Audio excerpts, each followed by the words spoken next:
Good evening, everybody. How you making out? I'm doing all right. It's that time of year where we figure out what happened during the summer, what worked and what didn't work. So tonight we're going to go through our seed packages that we saved from this spring when we planted our tomatoes.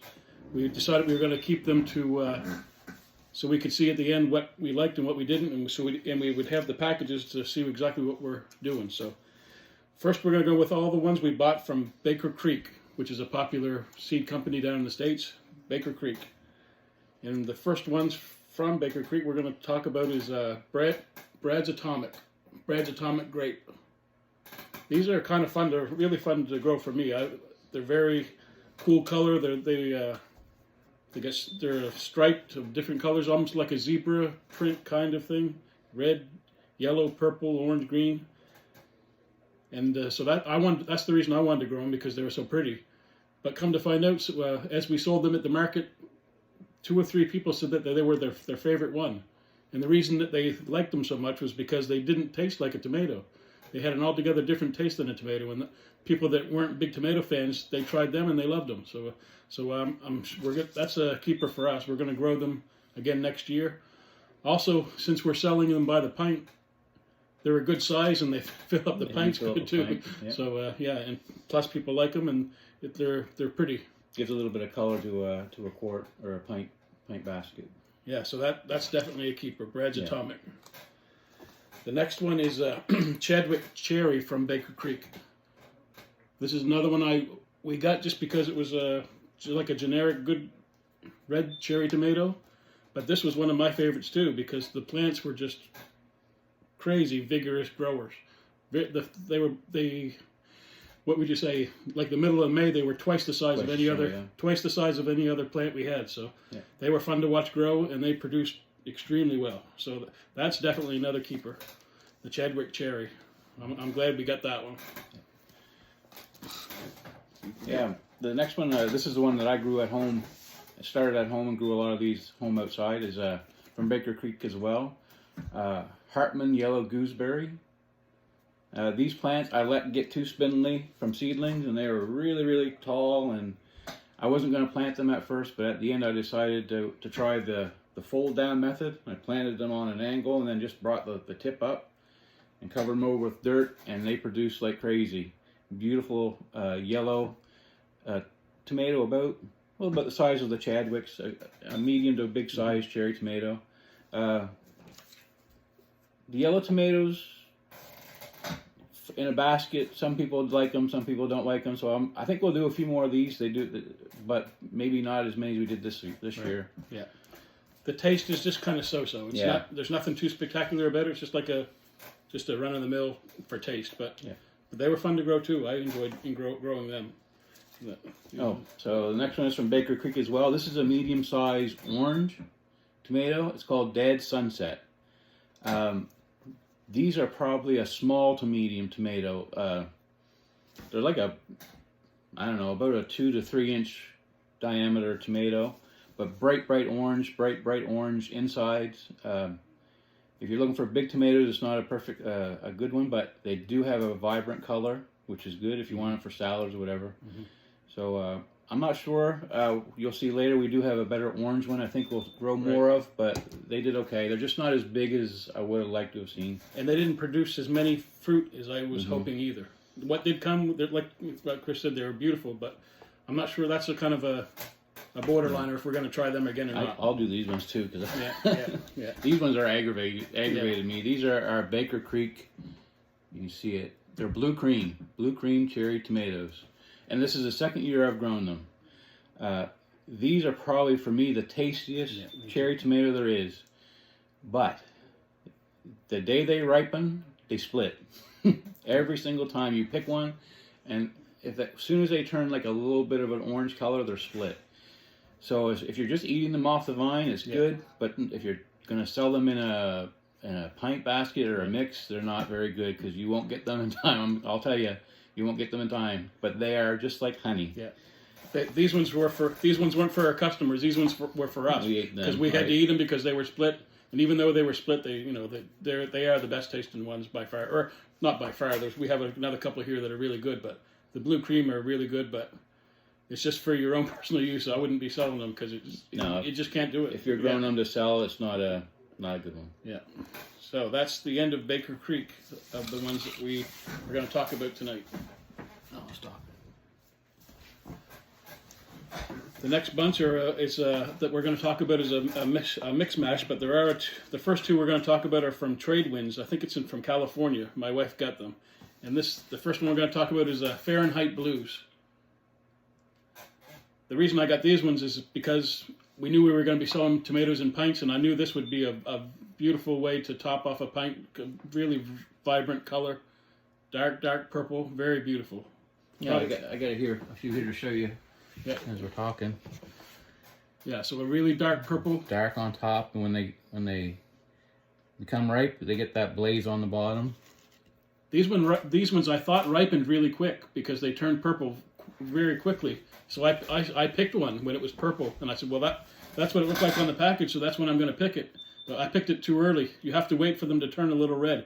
If you pick them when they're all purple, they're going to be sour and they're not ripe at all. You have to wait for the bottoms to get a little red, like you just saw, and that's when they're ready to go. And when you're looking for this variety, I've posted this variety actually to Twitter one time, and somebody said, "Oh, those are midnight snackers," I think they called them. Right. So you got to be careful when you're doing with heirloom tomatoes. A lot of guys, if they'll change the name on them, maybe they feel like they were too close vicinity to another tomato, and they might have been cross-pollinated, so they'll call them something different. But I think if you see something called a midnight snacker, I think that's the same type of tomato. I think there's an indigo blue too.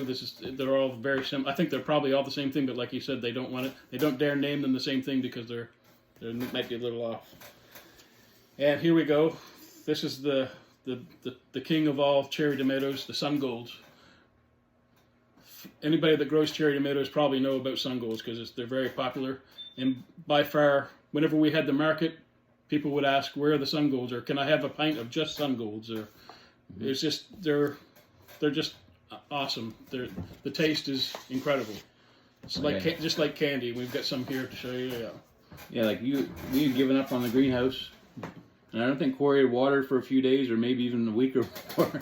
He went in and there was still hundreds of Sun Golds ripening all the time. And they're beautiful and you know, this is after we've had a few frosts too. Yeah, like you all know, we're in Nova Scotia, and today's October 12th, and we picked these today, and they're just. Like you said, I stopped watering them, and they just keep coming and coming. Yeah, they're beautiful. I kind of wish now I'd taken. Well, no, the frost is gonna get really bad soon. It's gonna take the plants out, but it's fun to have those to eat. Maybe you can talk about their brother or sister here. We got these ones too. They're called Sun Sugar. Very similar to Sun Gold. I really can't tell a whole lot of difference. They might crack a little bit easier than the Sun Golds. I found that they had like a more transparent look, like you could see the veins in the tomatoes more, and they were a little bit smaller. I don't know why. These were expensive too. They were, a lot more expensive than the Sun Golds. They were $4 for 10 seeds, or was there 6 seeds in there? I think it was only 6. 6 seeds. Yeah. So I mean, they're a lot more expensive than the Sun Gold seeds too. So I don't know. It wasn't worth the extra money for sure, but they did well. And they taste good. And they got I think. They got a little bit of tartness compared to the Sun Gold. They're very, very similar. But if I was going to say one difference, it'd be a little more tart, maybe. But really good tasting. I don't know. We might do them again. If we can get a Sun Gold in bulk, I think that's probably the better way the Sun to Gold go. in bulk, yeah. Sun Gold. Yeah, I guess that's the plan. The Sun Gold. That's what I found. They have a more of an opaque orange color. Really opaque color. I found some of the Sun Sugars like you could see through the skin. Didn't you find that? Yeah. They didn't look as good in a pint basket. Right. But that's just my opinion. Yeah. Okay. So next we have. This is early on. We were looking for seeds, and I went to the dollar store, our local dollar store, and I found these bush beefsteak tomatoes seeds at the dollar store, and I think there was like 25 seeds in here for $1 I paid for them, and I was like, well, what can hurt? So I planted a bunch, and I said, I don't care if half of them come up, or I only paid $1 for them. I'm just going to see what happens. And as far as germination, it was the best of any of these other seeds for germination. The percentage, every one of them come up. I was super surprised because I wasn't expecting it from the dollar store, but I'll buy them again because they did okay. What I did wrong with them is I put them in the greenhouse too early, when we were still getting frost, because I'd only paid $1 for them. I said, well, I'm going to take a chance and put them in the greenhouse. I knew there was a chance they could freeze, and a lot of them did, but I think next year I'll give them a better chance. I think we're going to plan to heat a greenhouse next year, so maybe we can get a little even bigger jump on the tomatoes than we did this year. So those will be going in there next year in the heated greenhouse. So I plan on getting those again at the dollar store because it's such a good deal. What else we have here? Oh, this is one we actually got a couple years ago, but I had some left over. They're from Heritage Seeds, and it's called a 42-day tomato. And this is if you're at the market and you want to be the first one to have fresh tomatoes, this is what you want to do. It's the 42-day tomato. They're kind of a small tomato, like a little bit bigger than a cherry and smaller than a medium, like regular tomato. But these were weeks ahead of. Oh man, yeah. And we had these outside, didn't we? We had them. We had 2 or 3 inside, but most of them were outside. Were outside, and they still came really early. So I mean, we were picking them and taking them to the market before anyone else had a tomato. Yeah. And as far as fresh tomatoes, a fresh red tomato, it's a classic taste. Yeah. Really good. A little bit, like I said, a little bit smaller, but we'll do those again. If you're running the market, I would say these would be. You'd have to have some of these to get your customers tomatoes is quicker than anybody else. So we'll definitely do with those again if we can get them. We'll do this one. Oh no, I'll do this one. It's another Heritage Harvest seed. It's blonde Caption. These were like a small yellow cherry tomato, small yellow cherry tomato. Very plentiful. The plants did really well. They had a big, when we planted them from seedlings, the stalks on them were huge. They looked like they were a weird looking plant though. They had looked like a Christmas tree or a fir tree. Like they just had certain leaves sticking out. They were a weird looking plant, but they produced like crazy. They turned brown and drier before anything else. So I assume they require some different kind of nutrients. Maybe I didn't water them. Maybe they need more water than the rest or something, but I'm going to have to look into it, but I'm not sure if we'll do those again because they're so tiny. I don't know. It's like the berry. We don't have the seed packet of berries crazies, but they're very similar to those. They're another variety from Baker Creek. They grow in Great Lake clusters, but they have like a very transparent yellow skin. And when you're mixing them in with the sun golds and the Fahrenheit blues, they just got a pale. They don't look good in a pint basket if you're doing a mix. So and they don't look very attractive. Good, right. But not attractive if you're selling them. And when you get feedback from the people buying pints, they tell you which ones they like, and it's never those. It's never the blonde Caption or the berries crazy. No. They don't stick out because they're just kind of bland in flavor and whatever. But the most comments we had were obviously sun gold. One we're going to get to. One we're going to get to. We're going to get to in a minute. And the blue ones, people like those for the color. Yeah. So the last one for this is the Lemon Boys. This is a regular sized tomato. This is the second year we've grown these, and these are a very vigorous growing plant too. Very, very fun to grow. And this year they were super plentiful. They just kept coming and coming and coming. Yeah. And ripening pretty quick. Yeah, we'll do these again for sure. And if you're looking for green tomatoes, they're a good size, and they have a nice green tomato. Like I made some salsa verde with them. You can see here a lot of them were Lemon Boys probably. Nice hot salsa verde, very very good. Very very very good. Okay, so the last bunch of seeds that we're going to talk about is actually Revival Seeds. It's in our province of Nova Scotia. It's up near Margarettsville, close to the ocean. One day I was on vacation with my wife and kids, and I just went on Google and I said the nearest. I just want to know where I was looking for seeds, and I said, "Where's the nearest seed shop or seed company?" And this is the place that came up, Revival Seeds. And I remember I went and drove out, and the family was very busy at that time of year. They were filling up packages all left and right, and they were very very busy. But I stopped in and said, "I'd like to have some seeds." And I said, "Well, did you put in did you put in an order? I said, no, I'm just here because I want to buy seeds. And they were like, oh, that never happens, because most of their business was like shipping things out in the mail. So I had a little chat with them, and they're super nice people. So well, yeah, come to find out, when he came home and told me where he had been, right. I said I'd already put my order into Revival Seeds because I had seen them on Facebook. Local guys had been advertising them and such. So they have a very beautiful package, as you can see. I think that's a picture of the farm. But anyway, we'll get into how we made it with some of their tomatoes. Yeah, first I'll start with the gray sweet cherry tomato. We've grown those before from other companies in last year. These are they're very aggravating. Well, they're kind of aggravating, but they're one of the tastiest red tomatoes you can get. But they're very, very tiny, so they don't fill up our pint boxes, and they split well. Well, no, it's when you pick them. Well, I'll show you on a sun gold. If you pick those little tomatoes and you take the stem off, you'll always get a split. Right. You have to leave the stem on. You have to leave the stem on. Right. But yeah, they were great growers, and they grow in like a grape cluster, like an 8. You can pick the whole cluster off, and it looks sort of nice. But as far as trying to sell them in a pints, I don't think. You got to be so careful, and it's so time consuming to fill up a pint.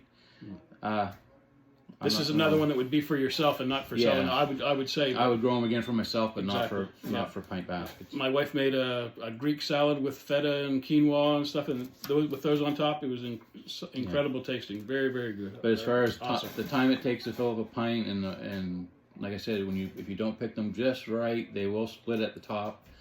I don't know how many we'll do. Definitely not for. We had too many of them this year. They're very prolific. Yeah, they grew like crazy. Yeah. So the next is the Blanche de Quebec from Revival Seeds, and this one was like a small to medium yellow, like a light yellow, almost white. And I think they were good for salsas too. I think you put a lot of those in the salsa. They were tinier tomato. Yeah. Mm-hmm. As far as taste, just not a very marketable tomato if that's what you're looking for. Right. Good for your own use. I'm gonna leave the two. Oh, you can do this one. Yeah. I'll do the Acadian cherry. This is I ordered this one because I said, well, it's Acadian. We're close to the Acadian shore here where we are. I said, oh, we'll try them. I said, maybe they're good for our climate and such. And they are. I think they are known for being a small growing plant that can be grown in pots and set it on your veranda or your porch or whatever. And they are a very weird tomato. Like the plant is very, very thick. It's very hardy. But the plant only gets about foot and a half tall, and they produce a red cherry tomato with a distinct yellow around the top. It's yellow around the top, and I was waiting for them to fully ripen, and they never did. But I think that's a signature of these tomatoes: a little yellow around the top, and then a bright red underneath. Not my favorite tomato. I think this is probably our least favorite tomato that we grew this year. The skins were very hard. They weren't very plentiful. Mm-hmm. Just not our favorite. No, but it's kind of. So far, it seems like it's not a very good advertisement for Revival Seeds, but these last two are going to make up for all the mediocre ones. So, the next one here is the Sunrise Bumblebee, and on one of our first video that we made on YouTube, I called them Sunset Bumblebee, so I made a mistake. It's Sunrise Bumblebee. So, I think behind the Sun Golds, this was people's favorite cherry tomato. Yeah. Beautiful. Here. Yeah, I'll do a close up. This is the reason they're called Sunrise, as you'll see here. It's a very beautiful color, almost like flames of the sun around the tomato. Is so beautiful, and the taste is over the top good. Yeah, really, really good. What we found interesting is these ones here, these specific ones were grown in the greenhouse. I did grow a few outside at my place, and they didn't seem to get the bright red flames in them. There were some, but it was not like the ones grown in the greenhouse had a beautiful color, more so than the outside. And I'm not sure if that had something to do with the temperature this year or whatnot. But the ones in the greenhouse were just beautiful. Mm-hmm. Yeah, tasty. And while we're talking about Revival, we're doing our cherry tomatoes and our tomatoes right now. When we get into the peppers, in another video, peppers and cabbage, and we had cucumbers and stuff. Revival seeds. The good words are coming. Yeah, yeah.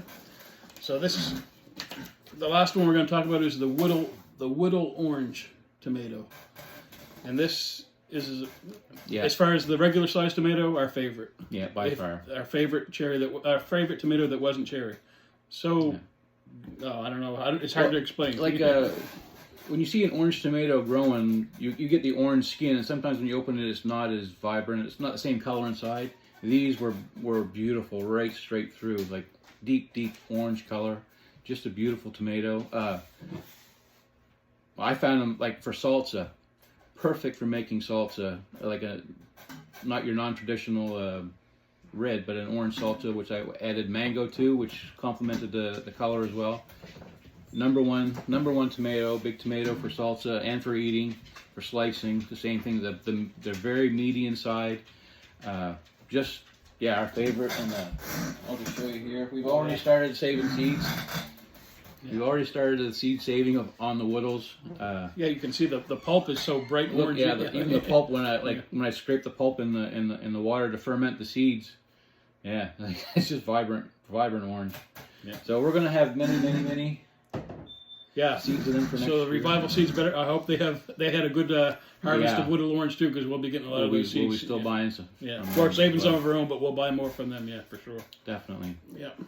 So that's our tomato harvest and our review on our tomato seeds from this year. I think there will be another video coming on our miscellaneous stuff, some of the peppers and miscellaneous stuff coming up. We'll do another video on that. But I was going to mention at the beginning, but our videos haven't been coming out really regular lately, and I just wanted to tell you the reason for that. Our father had a mild heart attack a few weeks ago, so we actually had to do some of the real work. We weren't allowed to have so much fun, so he's doing a lot better now. He's back at the work and doing stuff and helping out again. So we're hoping that our videos will be a little more regular now. So see you later. yeah. Yeah. No, we don't even need.